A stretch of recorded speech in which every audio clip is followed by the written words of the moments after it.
Inselnu l-kom għal darbohra għal-program tagħna Wow.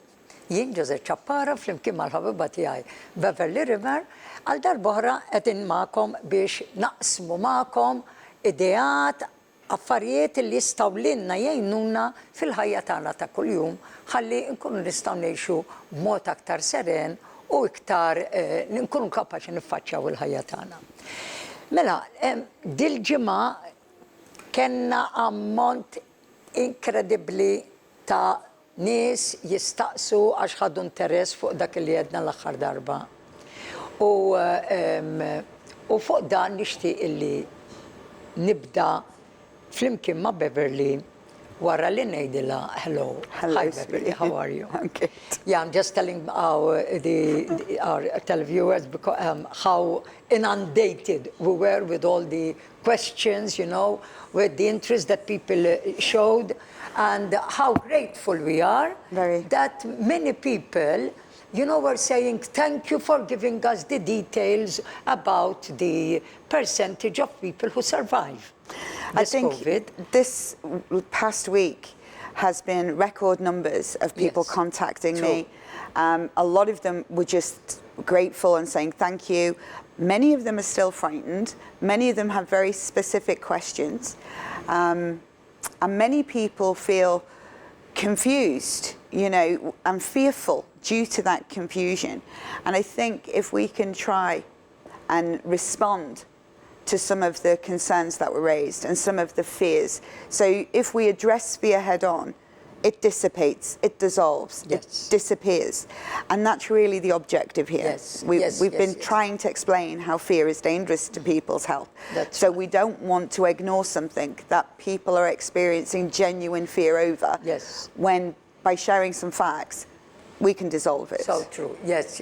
So mela li qed tgħidilna hawnhekk Beverly huwa illi fil-verità nafu ħafna illi kellna minħabba b'dak kwantità kbira ta' domandi li staqsewna n-nies u l-inkwiet li ġenwin li għandhom huma li jixtiequ ikollhom naqra iktar tarif jew iktar milli tarif naqra iktar għodda f'idejhom illi jistgħu jgħinuhom taħt f'dawn iċ-ċirkostanzi. Iċ-ċirkostanzi li aħna qegħdin nitkellmu fuqhom huma proprju l-biżgħat illi qegħdin jaħkmuna preżentement. U ta' dan huwa importanti illi nagħtu każ u l-programm tal-lum dak li se nippruvaw nagħmlu, illi fil-programm tal-lum se nippruvaw kemm jista' jkun inkunu qegħdin we address illi nindirizzaw dawn il-ħafna biżgħat. U l-aħħar darba pereżempju spjegatilna u ħadna nifs il-ġewwa ħafna meta qaltilna Beverly illi 99.5% 99.5% illi ikunu detected bil-COVID anka bla ma jeħdu l-ebda prekawzjoni ifiequ. Jiġifieri din hija xi ħaġa pożittiva ħafna. U minħabba f'hekk illum ħanippruvaw ngħinukom b'affarijiet illi jistgħu jgħinukom ħalli dawk minna li ġew mill-quta jistgħu wkoll jgħinu ruħhom fiha u aħna li għadna ma ġejniex mill-qutina grazzja Alla inkunu nistgħu nibqgħu iktar b'saħħitna. So I am saying that today our aim is to help those people who have been affected with COVID and how they can, you know, help themselves. We're giving them some tools. And for us, who thank God haven't been affected with COVID, how we can maintain this immune system, this state of well-being, and that will definitely help the outcome of many of the people around. Absolutely. So, Beverly, if you were to give us some more details about, because that was really fantastic what you said about the 99%.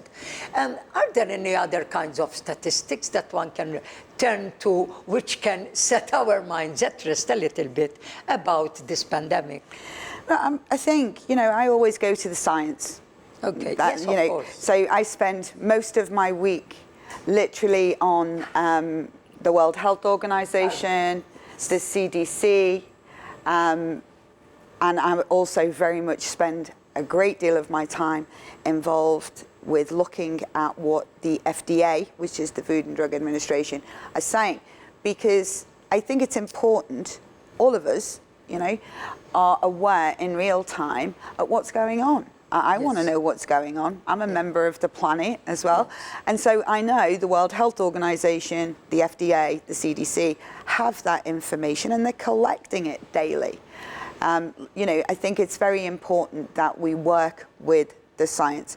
And so 99.9%, 0.5% of people that contract the virus will live. Now, one of the things I think is really important is to understand flu.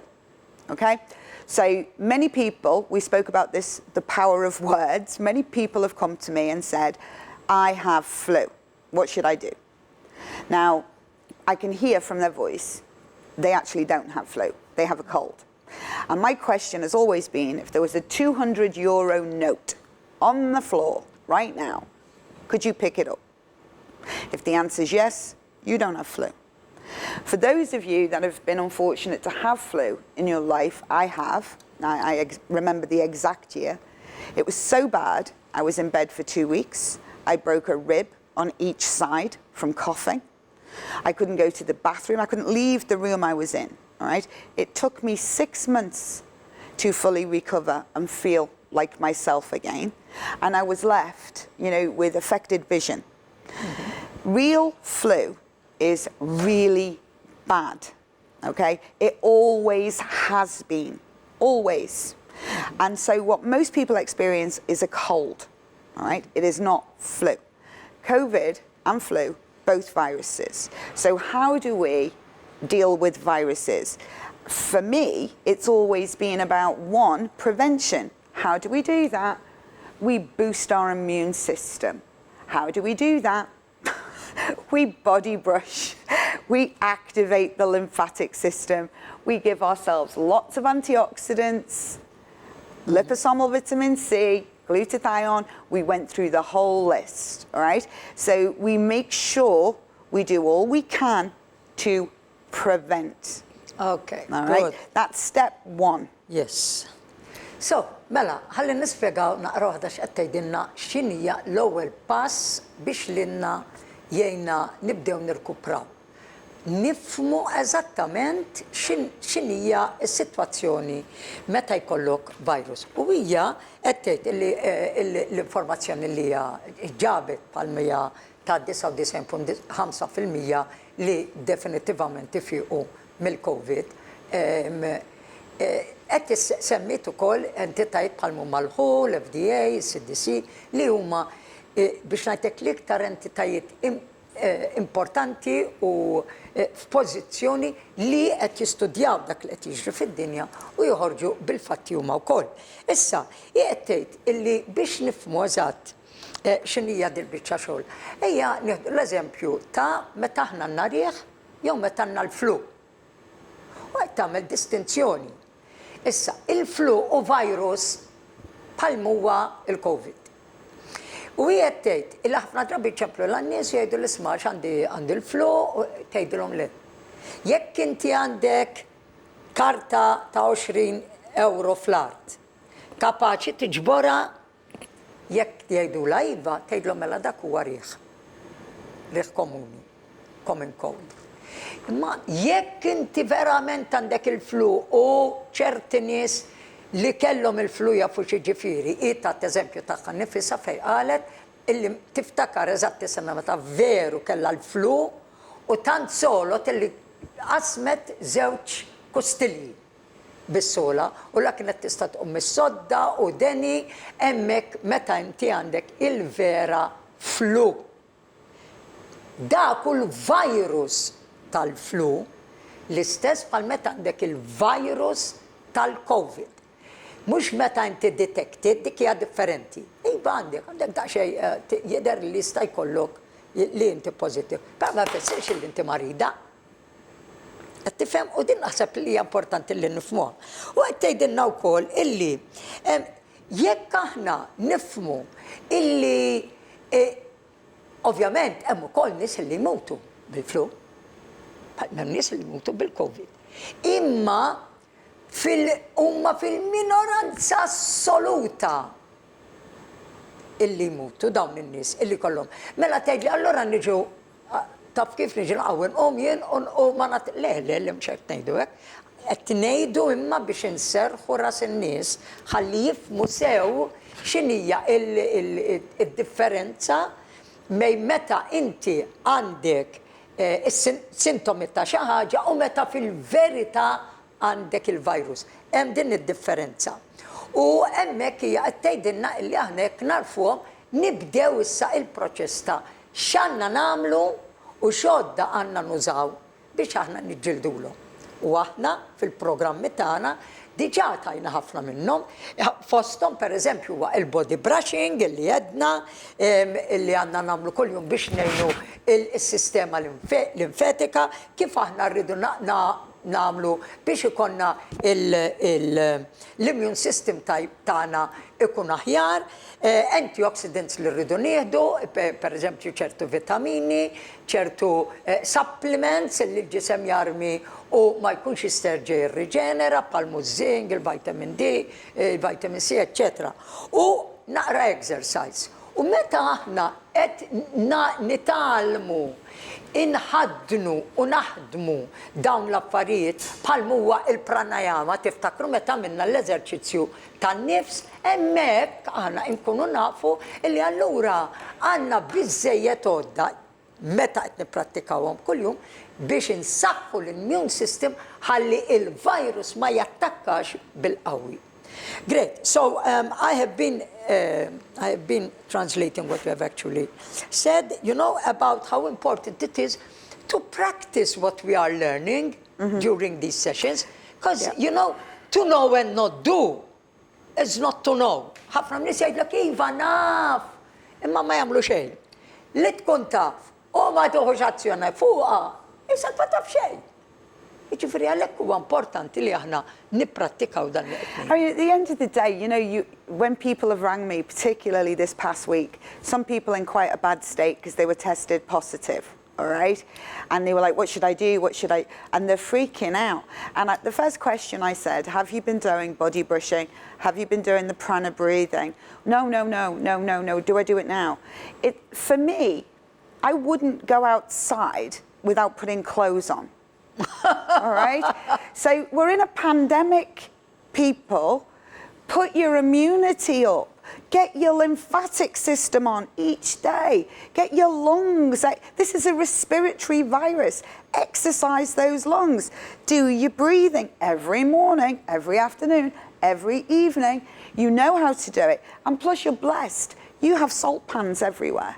All right, salt pans are incredible for the lungs. They strengthen your lungs. They are antibacterial. The air you breathe, just by going there.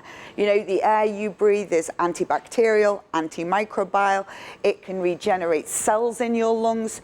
Do some prana breathing when you're there. Intensify it. Go a couple of times a week. How many people are fortunate in the world to have salt pans on their island? How do you use the salt pans? You just go, because the salt is in the air. Salt dries fluid. All the fluid that goes in the lungs and all the mucus and everything nasty, you breathe the salt air. You can feel it. You can feel it on your skin. Yeah, this is just like when you say that if you go to the sea and you just breathe in. Exactly, but you have salt because pans. You have so many ions. Okay. I mean, your history here is people with TB used to go to the salt pans in Gozo and get well. Yes. That's tuberculosis. Yes. We're dealing with virus. Go there, breathe. Yes, mela, hawnhekk dawn huma importanti ħafna illi nifhmuhom u nagħmluhom. Mela, l-ewwel ħaġa li qaltilna Beverly għadi. Qaltilna jien qatt ma noħroġ mid-dar bla ħwejjeġ fuqi.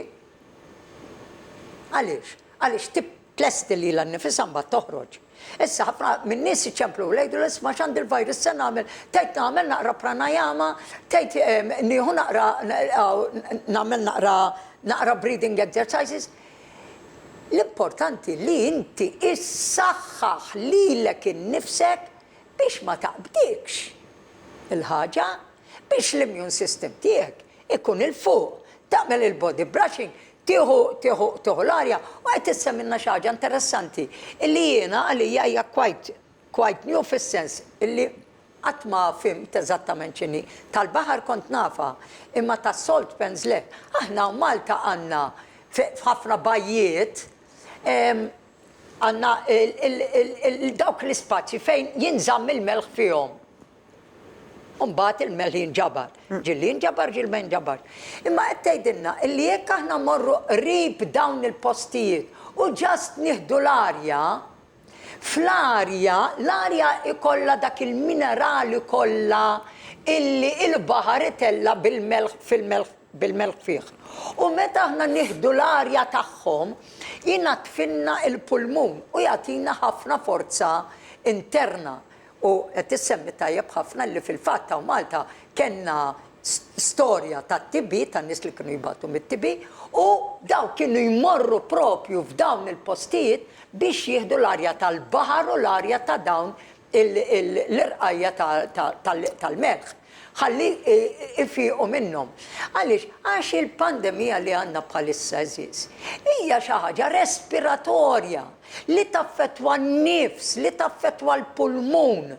Mela jekk jiena irrid nieħu prekawzjoni tajba, mhux wara li jaqbadni, nieħu prekawzjoni biex nevita milli ikolli dil-problema, mela jien kuljum nagħmel 10 minuti ta' breathing, ta' pranayama li għamilna fl-imkien u tistgħu issibuhom ukoll fuq YouTube. These programs are on YouTube, għandi. So you can find them fil-programm mhux tal-li għadda ta' qablu.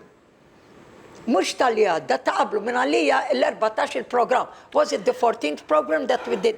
The pranayama, yes, I think. We've done it twice, yeah. So it's in 14. Imma in the 14th one, we did it in great detail. Yeah.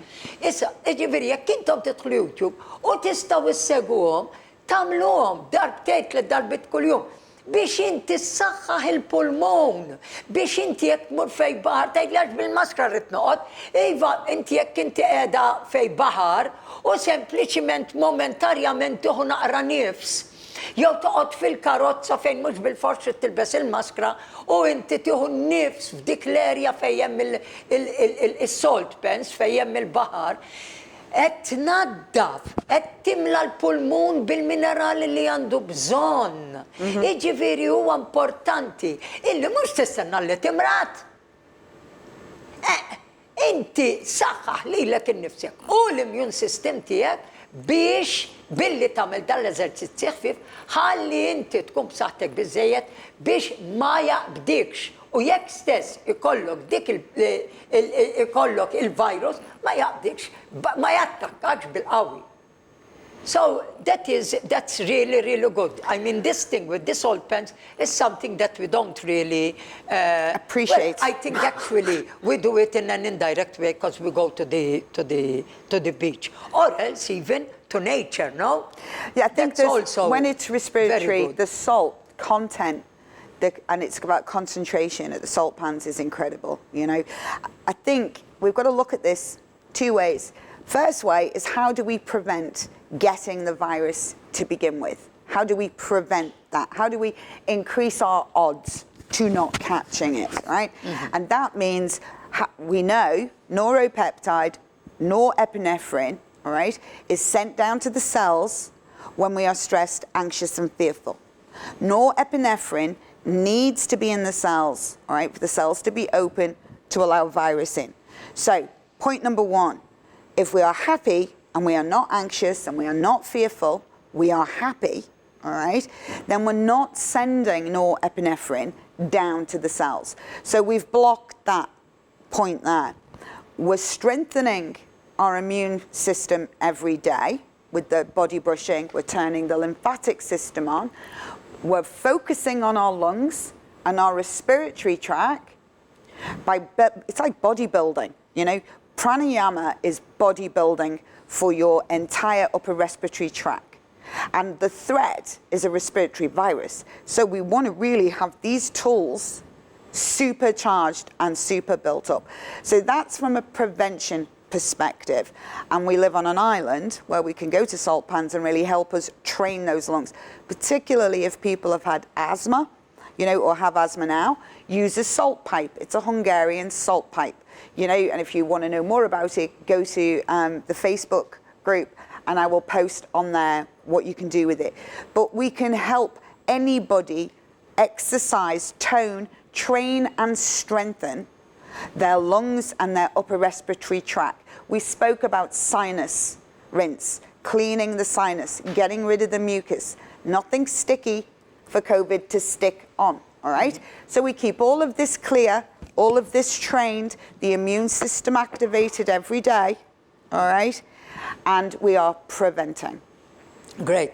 Mela ħalli niġi naqra waħda għal dak dettalji li qed tagħtina Beverly biex inżommu kemm jista' jkun is-sistema tagħna b'saħħitha u aħna inħossuna tajbin u ma jkollniex dil-biża li taħkimna kull darba li naħsbu fil-COVID. Mela, fost affarijiet oħra qed tgħidilna illi l-ewwel ħaġa li aħna importanti nżommu ruħna fiha hija illi naraw li aħna nżommu lil nfusna kuntenti, ferħanin minn ġewwa għaliex ħalli l-messaġġi li qed ngħaddu liċ-ċelloli u lill-organi tagħna ikunu dejjem pożittivi u l-healing process ikun diġà beda. Semmitilna wkoll kemm huwa importanti illi insaħħu l-inna nfusna minn ġewwa u dan isir billi nieħdu n-nifsijiet tal-pranayama li aħna għadna kif tkellimna fuqhom, issibuhom fi programm 14 fuq YouTube u wkoll b'dan il-mod inkunu qegħdin inżommu il-bot il-virus għaliex għax il-sistema hija nadifa m'hemm xejn li hija sticky illi qed jeħel magħha u jkompli jinfirex imma qed isib sistema nadifa u msaħħa minn ġewwa. U qed issemmi wkoll kemm huwa importanti illi malli aħna qed nissaħħu minn ġewwa u qed immorru fejn dawn is-salt pens biex nieħdu din l-arja ħalli lilna iżżommna pura u tnaddafna isa qed tiflaxxjana minn mikrobi li mhumiex tajbin għalina, inkunu qed nagħmlu minn ġewwa qed nittownjaw lil nfusna, nittrejnjaw lil nfusna biex inkunu ħafna iktar b'saħħitna bħala atleti u wkoll insaħħu l-immune system kemm jista' jkun. Ibqgħu magħna nerġgħu nkunu magħkom biktar minn dawn id-dettalji wara l-intervall. Wow!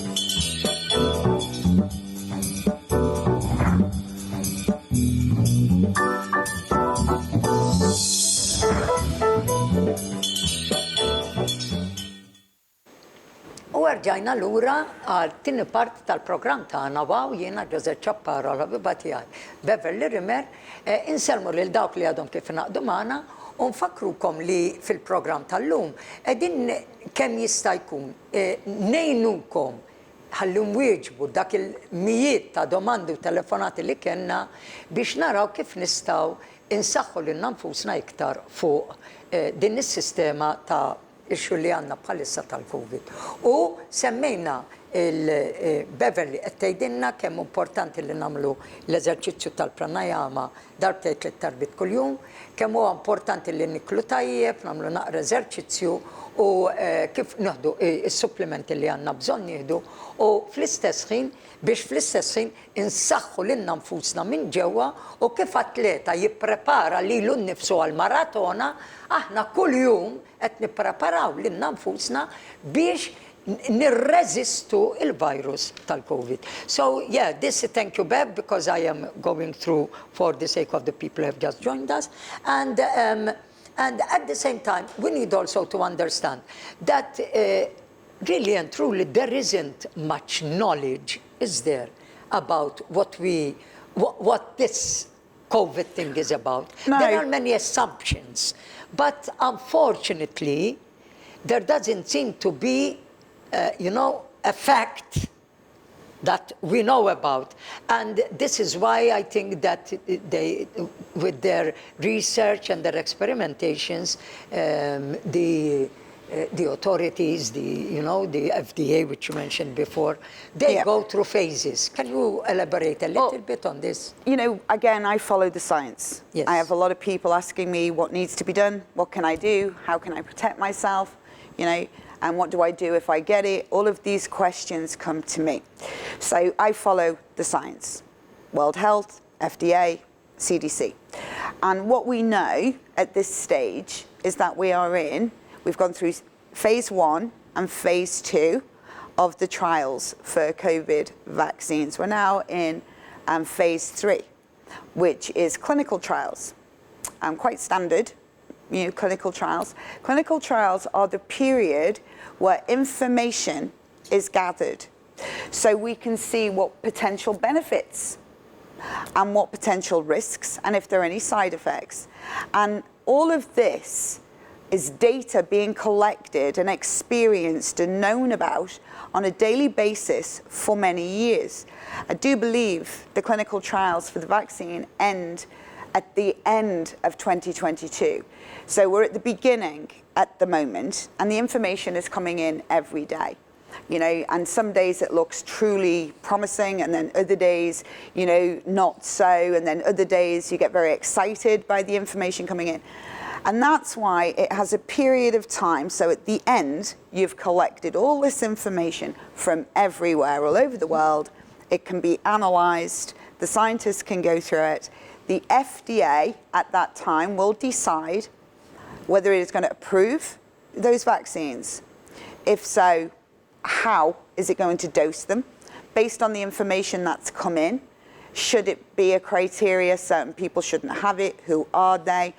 The piece of paper you get inside medication, that will be produced if it's approved, so everybody knows who can have it, who can't, what dose, when, so on and so forth.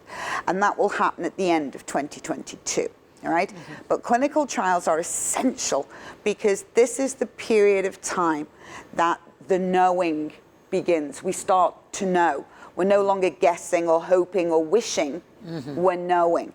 And we're knowing bit by bit, day by day, all right? And we won't know fully until the end of 2022, which is a very exciting time, because we'll have all of the information in at that time. So, mela jena staqsejt naqra waħda l-Beber li biex tajdilna fuq riċerki ovvjament li għat għamlet għalli xie aktar l-alqa tagħha fuq li l-biċċa xogħol tal-vaccines li qegħdin nieħdu jew li qed jiġu proposti bħalissa. U saqsejta jien nisma' meta aħna qegħdin ngħidu phase 1, 2, 3, eżattament dawn xi fissru. Mela, u qed tgħidilna li tibbaża r-riċerka tagħha kollha fuq ix-xjenza u fuq il-data, fuq l-informazzjoni illi iġġib minn sorsi bħal-mija l-ħu l-FDA u s-CDC. Mela, u din qed tgħidilna illi fl-ewwel u fit-tieni fażi konna għadna xokkjati qed jippruvaw jaraw x'tista' tkun din sakemm bdew jgħidu isma' ħanippruvaw naraw jekk kif nistgħu nagħmlu biex ikonna il-fażi it-tillet fażi li qegħdin fiha bħalissa biex naraw dal-vaccines kif qegħdin jirrispondu għalihom in-nies.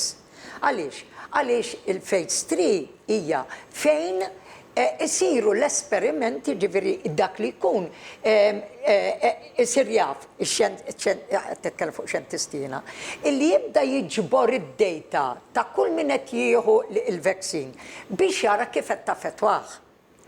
Mela, sissa aħna għadna maħniex fażi fejn inti se tmur u se jgħidlek isma' żgur illi jekk inti għandek jien naf jekk inti għandek il-Guillain-Barré ma tistax toħodha jew tista' toħodha m'għandek dar riski. Għadda maħniex ċerti minnhom dawn, jiġifieri bħalissa dan qed ngħidu biex ikunu nafu eżatt il-proċessi kif huma. Mela bħalissa qegħdin fażi fejn in-nies qed joffru illi jieħdu dil-vaccine ħalli mbagħad skont ir-reazzjoni li qed issir fuqhom ikunu jistgħu jiġbru d-data globalment. U imbagħad irridu jaslu sal-2022 biex ikunu ċerti illi jistgħu l-FDA tapprova jew le illi din hija vaccine illi tista' toħodha mingħajr inkwiet. Jew illi jgħidlek isma' di vaccine illi tista' tagħmilha, però għaw din il-lista ta' nies li għaw taħt dawn il-kategoriji li definittivament mhijiex tajba lihom. Intom tafu li aħna mal-mediċini dejjem ikonna karta. U jgħidlek isma' din tajba ħafna għal min ibatimne. Però jekk pereżempju inti pregnant, jew inkellek inti qed tredda l-itfal, jew kellek inti diabetika, jew kellek inti tbatti mill-asmi, jew hekk inti tbatti mill-nervituri. Din definitivament mhix tajba lik. Jew jekk se toħodha jista' jkollok din ir-reazzjoni. Imma aħna sissa għadna maħniex, għadna lura għal dik il-fażi, sissa għadna biss fil-fażi ta' nies li qegħdin jieħdu u li qed jiġri biex tant insaħħu dak li qegħdin ngħidu, illi kultant minn ġurnata għal ġurnata, day to day, l-aħbarijiet ikunu differenti. Ġilli jgħidlek isma' bħalissa ħadu dan niskol u jidher illi hawn dar riżultat. Bat tiġi ġurnata jgħidlek isma' ċerti pajjiżi waqfu dat tip ta' vaċċin. Għaliex? Għax kien hemm riżultati li ma kinux daqshekk tajbin. U sakemm ikunu ċerti iżjed, qed jgħidu li dik it-tip ta' vaċċin mhux se jaħduha. Kif nafu s'issa disa tipi ta' vaċċini. Imma biex l-FDA tapprovhom u nkunu nafu l-isma żgur dik hija sejf li tista' toħodha taħt dawn iċ-ċirkostanzi.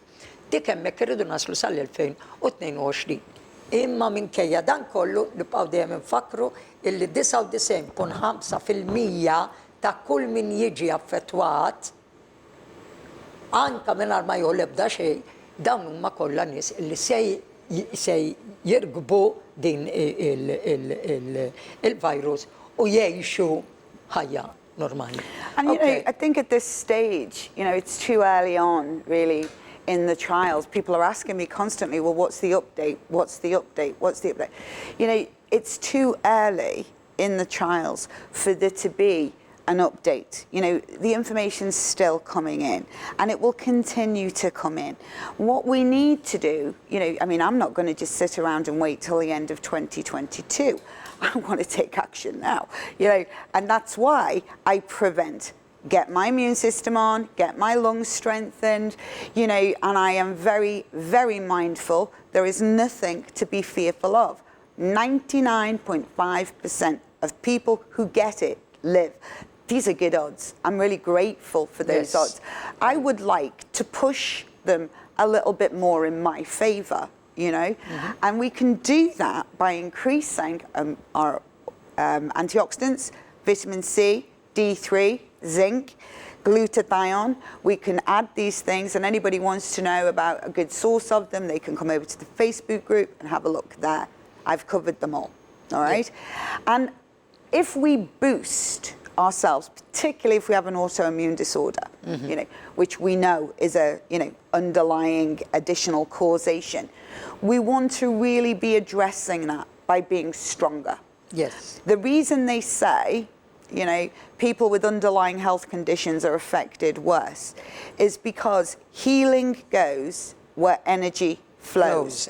And if your energy is going to deal with diabetes and you're attacked by COVID, you've got less energy because half of your energy is going over there to deal with the attack. So what I have been recommending to people is get your autoimmune disorder as optimal and stable as possible. So if you fix your leaky gut, all right, your medication you're taking is going to work better, right?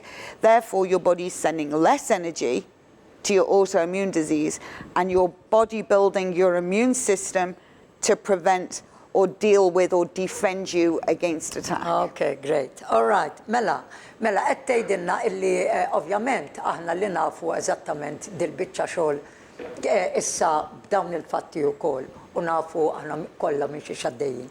Huwa tajjeb ukoll illi narfu kif nistgħu mhux tkun 99.5% imma jekk jista' jkun inkunu 100% illi nkunu qegħdin b'saħħitna kollha. Issa, fiċ-ċirkustanti se nagħmlu ħanoqogħdu nistennew sal-2022 biex naraw kif nistgħu nieħdu ħsieb saħħitna li sakemm ikollna l-proprja vaċċin illi nafu illi ma jistax jaffettwana b'modi differenti. Le, mela x'irridu nagħmlu? Li rridu nagħmlu żguru illi nieħdu ħsieb li kuljum qed nieħdu ħsieb illi nieħdu n-nifsijiet tagħna ħalli kemm jista' jkun insaħħu il-lungs tagħna. Insaħħu l-immune system, nieħdu l-vitamini, supplements li għandna bżonn, vitamin C, vitamin D, il-zinc, dawn l-affarijiet illi jekk intom titlu fil-Facebook li dejjem turi Beverly, jekk inkunu nistgħu intellaw naqra id-dettal tal-Facebook page, tkunu tistgħu hawnhekk qed tarawhom, tkunu tistgħu issegwu sewwa għax il-kaverjatom kollha b'dettal kbir. U għandkom il-protokoll biex niftehmu ta' affarijiet li wieħed għandu bżonn jieħu u għaliex. Issa, u jekk imbagħad aħna qed insaħħu l-immune system, qed insaħħu il-lungs tagħna li qed jiġri huwa illi dawk in-nies li għandhom conditions bħal mija pereżempju għandhom it-sokkor, jew inkella għandhom autoimmune diseases, jew inkella għandhom fibromyalgia li waħda minnhom pereżempju, jew ALS, eċċetera. Li jiġri ejja nżommu dawk kemm jista' jkun stabbli. Għaliex? Għax jekk aħna dawk nżommuhom stabbli, qed nieħdu dil-prekawzjonijiet kollha li għandna bżonn nieħdu, jekk jattakkana l-virus, ma jattakkanix għax isibna weak, jattakkana ma mhux daqshekk. Fimt? Illi mbagħad l-effetti jkunu ħfief ħafna. Imma tħallux l-affarijiet jiġru l-ewwel u mbagħad nieħdu prekawzjoni fuqhom. Issa kuljum sakemm tgħaddi li din l-imbirka pandemija u sakemm inkunu ċerti 100% minn dawn l-affarijiet li x-xjenza qed toffrilna biex jiġu approvati illi irrid jgħaddi żmien fuqhom. Għax hemmhekk kienet il-proċedura dik hija r-riċerka li għamlu da xjenzati biex jaslu għal dawn ir-riżultati. Mhux sena, sentej, irrid ikun hemm il-provi, irrid ikun hemm id-dejta kollha li tinġabar, jerġgħu janalizzawha, meta janalizzawha u joħorġu bl-istudju bir-riżultati tagħhom, jibgħatuhom mill-FDA, l-FDA trid terġa' tanalizzhom biex tkun żgur illi dan il-vaċċin li se jiġi approvat jew jiġu approvati żgur 100% irridu jkunu tajbin għalina bħala poplu. U dan huwa il-proċess normali. Ġifieri mhux qed ngħidu allura issa għax qabel ma konniex nibdew dawk il-vaċċin. Iskollu ħadnihom mela imma għadda żmien minn fuqhom. Għax meta kienu għadhom fil-fażi tal-li joħduhom, nafu wkoll illi ħafna ċittadini kienu batew mill-effetti tagħhom. Issa aħna qed ngħidu x'nistgħu nagħmlu biex ma naqgħux fihom. Insaħħu l-immune system, nieħdu n-nifsijiet tajjeb ħalli aħna insaħħu il-pulmun tagħna, immorru fejn il-baħar, immorru fejn dawn is-salt pans li għandna, ħalli ninħejljaw kemm jista' jkun arja friska u arja tajba, jew nkella fl-eliqi jew fejn is-siġar, ħalli nieħdu wkoll mill-ossiġenu li jagħtuna huma, u hekk l-immune system tagħna insaħħuh bħal tal-mod u maniera illi b'xejn u bl-ebda mod meta jattakkana xi ħaġa ma taffettwana fil-fond u tħallilna effetti ħżiena. So, yes, basically, semmitu koll li hija tajba, illi jekk aħna konna tiftakru kemm għamilna programmi nitkellmu fuq il-leaky gut, illi jekk aħna jirnexxinna, illi namlu detoxification, innatfu lil nfusna biex il-gatt tagħna tkun kemm jisil musrana l-imsaren ikunu b'saħħithom, allura hemmhekk nafu illi aħna qegħdin nevitaw milli inħallu bib apert għal dan il-virus biex jattakkanna l-immune system tagħna. U l-number one hija li nżommu ruħna dejjem fi stat feliċi, fi stat ta' serenità u ta' ferħ. I think it's absolutely true. The number one thing we do have to be mindful of is to not allow anxiety and fear to take over. You know, we've got to replace fear with fact. That's it. Because we're frightened of things we don't even know. When I've asked people, my parents are in their 80s and they were very frightened. And I said, well, what's the worst case? What are you frightened of? You know, sure, I'm frightened of dying. Why do you go straight to the dying part? All right? If you don't want to die, what we know is that you have to activate your lymphatic system, do your breathing. I mean, my parents have a wellness consultant, an epigenetic specialist, as a daughter. They don't access me because they want their life. And this last year, each day, they'll take the vitamin C, they'll take this. They are empowering themselves, reducing fear with fact and action. Yes, you know? yes. And I think that's the big thing here. Replace fear with fact. 99.9% of people that get infected with COVID live. That's it, you know? And so if you want better odds than that, you're going to need to work for it. You're going to need to practice prevention.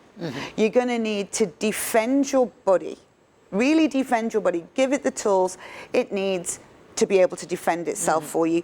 And, you know, if I'll put on the Facebook group, I have a juice which I've given the recipe to many people this week. It's very, very good once symptoms, throat symptoms particularly start, breathing issues. So I'll put that juice recipe, which is a flu buster recipe, on the Facebook group. So anybody wants that, try it. Can we, would you know it by heart for those who don't have the... Yeah, for those that want it, it's 3 carrots, not peeled, all with the skin, tops and tails, run through a juicer, a whole lemon, not waxed. You can't wax the skin of a lemon, so you want it unwaxed, take it from your garden, ½ an inch of fresh ginger, and you put all of that through the juicer. Then in a cup, what you want is warm water, dissolve Manuka honey, 1 teaspoon in a cup, add a teaspoon of apple cider vinegar into the warm water as well, and a teaspoon of colloidal silver, and stir that up. What's the last one? Colloidal silver. All right, anybody wants to know more about it, they can go to the Facebook group. Mix the juice and mix the warm water mixture together. So now it smells and tastes a bit like tomato soup. But what that's doing is it's putting these things inside your body, opening up your cells because it's warm, like the cells on your skin. When you apply heat, they opening them up and getting this beta carotene, you know, which is a powerful antioxidant, vitamin A, in there with the ginger, the lemon. You know, all of these things have huge benefit. The most important thing about this juice is that it completely cuts through instantly, right? Within 24 hours. You take it every 4 hours. So you do it every 4 hours for a couple of days, and it cuts through 85%, all right, of flus that people start to get. Sore throats, coughs, fevers, all of this. Very powerful, all right? Okay. Very, very powerful. And so, and I think, again, fear reducing. People think they have COVID and they juice this and then the symptoms go down. They know they don't have COVID because if they did, that wouldn't have any benefit. So they then start to reduce the fear and feel more positive. Okay, fine. So, Mela, issa qabel ma nagħlqu se nagħtukom xi ħaġa li hija b'saħħitha ħafna. Mela, kif qaltilna Beverly, aħna għandna importanti ħafna illi nżommu l-leaky gut b'saħħitha. Issa, u importanti iżjed huwa illi aħna nibdlu il-biża billi nifmu l-fatti u nieħdu azzjoni fuq dak li għandna nagħmlu. Mela met inti biex inti teleb il-biża irrid ikollok il-fatti li tifhimhom mela nafu li 99.5% jgħixu mingħajr problemi. Imma mela dik l-ewwel ħaġa li għall-erwi ħejja mela mhux bil-fors immut meta naseb fil-Covid jiġifieri se mmut. Jekk jien għandi l-Covid jiġifieri se mmut. It-tieni, qed tgħidilna kemm importanti allura li issa nipprattikaw li nafu. Jiġifieri il-body brushing, nerġgħu nsemma dawk l-affarijiet li semmejna qabel, in-nifs, eċċetera. U mbagħad semmittilna wkoll illi hija tellet fuq il-Facebook page illi se jerġa' jurina naqra waħda fuq il-monitor, ħalli intom jekk tidħlu hemmhekk tista' taraw din il-juicing recipe din riċetta li qalet Beverly li tikkonsisti fi 3 zunnarijiet bil-qoxrab kollox, l-ummija li mhix minn dawn il-nixtu ta' barra li tkun bil-wax magħha, illi tkun dirett mis-siġra, nofs ginger frisk u dawk inti tiġġusjom. So what tiġġusjom kollha flimkien. Mbagħad għandek, how much water do you add? Probably around about 300 ml of warm, not boiling. Warm water, all right. Mbagħad għandek tagħmel container bi ftit inqas minn nofs litru ilma. Imma jrid ikun mhux kisa u mhux jaħraq. Irid ikun room temperature biex niftehmu naqra warm. U fih tagħmel kuċċarina manuka ħani, għasel speċjali dana u nofs kuċċarin oħra apple cider vinegar. U iżżid ukoll dal-kollu djel silver. Dak minn fejn, where do you buy it from? If they go to the link, these Facebook, I'll give them the link where they can get a good safe one from. Yeah. All right, ġifiri danna probabli li mela tistaw iġibuh minn dan il-link li semmit, jew inkella probabli jew minnant xi health shops jew hekk. Dawk tħallathom flimkien l-ilma u l-asel u l-apple cider vinegar u dal-kolloġil silver u mbagħad taqgħadhom mal-ġus liħor u toħodhom kull 4 sigħat tal-ftit ġranet. Meta inti ejja ngħidu għandek, u dan huwa din ir-riċetta li tevitalek ħafna kull tip ta' infjammazzjoni illi jista' jkollok ta' influenza jew ta' flu jew ta' Covid jew u tinduna mill-ewwel illi jekk inti malli qed toħodhom tibda tħoss li qed tmur tajjeb ifisser illi mhuwiex Covid illi qed jattekkak bil-qawwi. Alright, u hemm inti se tibda tara illi qed tagħmel dawn l-affarijiet kollha taf, tieħu din it-tip ta' riċetta biex iżomm ruħek b'saħħtek għax mimlija vitamini li għandna bżonn. Inti qed tagħti din il-booster kbira lilek innifsek, il-biża tibda tonqos għaliex għax għandek fatti li inti issa qed issir taf u knowledge is power illi inti jkollok informazzjoni hija forza kbira l-bniedem u tieħu azzjoni fuqha. Importanti li inti tieħu azzjoni fuqha. Tagħmel l-eżerċizzi, tagħmel il-body brushing, tieħu l-vitamini, tikol tajjeb, tmur fejn is-salt pens, toqgħod fejn il-baħar jew fil-kampanja u tieħu arja friska. Nittama li llum dal-programm menkom ħafna biex tifmu kemm m'għandniex għalfejn inkabru din il-biża'. Jekk noqogħdu attenti u neħdu ħsieb tagħna nfusna.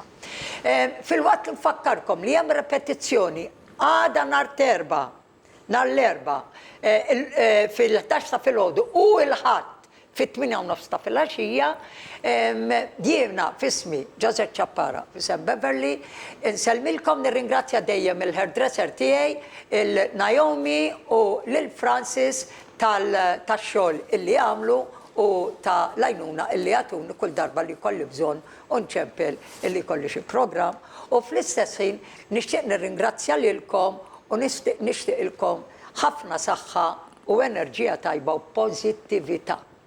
Insellmilkom.